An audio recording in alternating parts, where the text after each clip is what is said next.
Morning, everybody. I'm Liza Fromer. You're watching the morning show here on Global, and Andrew Wallace is joining us, as he has been for the past few weeks, from the offices of Toronto Life magazine. How are you? I'm all right. How are you? Really good, thanks. So we'll start off with Halloween. It's just a few days away. You've got a few suggestions for things to do with the kids, few things to do adults only.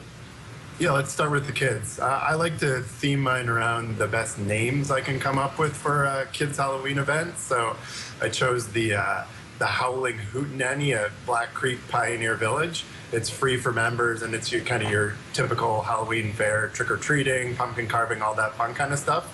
There's also the Casa Loma Boo-tastic Trick-or-Treat, where you can decorate mini cupcakes, you can take the kids through the walk, and everyone has to wear costumes all the time, of course. And then there's my favorite name, the Boo at the Toronto Zoo, which kids get to go in free if they have a costume and they're accompanied by an adult, of course. And they get to walk around the tundra doing trick-or-treat activities and seeing Halloweeny animals like wolves, foxes, and apparently polar bears. Halloweeny. I like that. Good word. Okay, so what about for the adults? The adults, I think we can be a bit more adventurous. I'm thinking the Church Wellesley Block Party could be really cool. It'll probably have a lot of the best costumes in the city. There's celebrations going on all week leading up to one big party that shuts down the entire street. And they give out cash money to the best costumes, so you'll probably see some pretty cool people out there. That was my neighborhood when I first moved to Toronto from Kitchener. Didn't know a thing about it, and then Halloween rolled around. I was like, I have never seen so many pairs of chaps in my life. Oh, yeah. It's a heck of a party. Okay, go on. What else?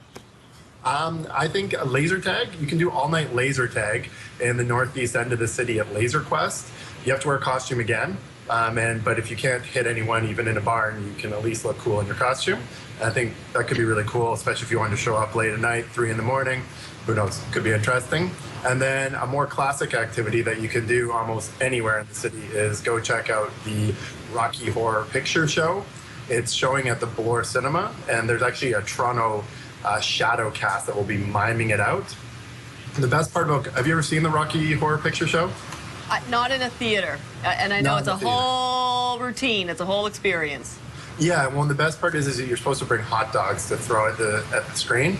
Yeah, yeah. So and wear like a raincoat or something like that, a whole big deal. Now, slightly different theater experience at the TIFF Bell Lightbox. Ah, yes. James Bond. That exhibit starts tomorrow, and TIFF is really excited about this one. They've been calling me about it all week. It's James Bond's 50th anniversary. So what they have is this exhibition with all the Bond paraphernalia on display. So all his gadgets and gizmos, all that cool stuff. And if you show up on the first day of the exhibit, they're doing an 18-hour James Bond marathon in the theater.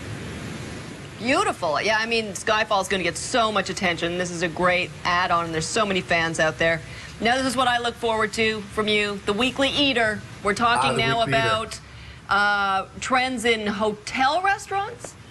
Yeah, well, you've probably noticed that there's been a lot of sort of new ultra-luxe hotels popping up in the city recently. And what's interesting about those hotels is that the food is actually really, really, really good. The hotel restaurants are doing really interesting things with food. And usually I think that we associate hotel restaurants with kind of, you know, run-of-the-mill, boring, expensive, but boring fare. And take, for instance, the Ritz-Carlton. They just announced yesterday that they brought in a new chef de cuisine at their restaurant Toka.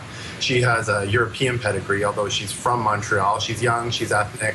I think she's going to do some really exciting things. And she worked under a Michelin star chef in Portugal. Wow. Yeah, and then if you look over at, say, the Four Seasons, Daniel Boulan of New York, he's sort of your David Chang, Momofuku fame. He opened up Cafe Boulan in the Four Seasons Hotel. Food should be excellent, and I'm looking forward to checking that place out. Yeah, they have some, I've been in the Four Seasons and looked into the restaurants. They have some really interesting artwork in there, and it looks beautiful, and I've heard all about him, so I'm excited to try that one. Excellent. Thanks, Andrew. All right, thanks, Liza. I'll see you next week. You got it. Andrew Wallace from the offices of Toronto Life magazine. We're going to take another short break.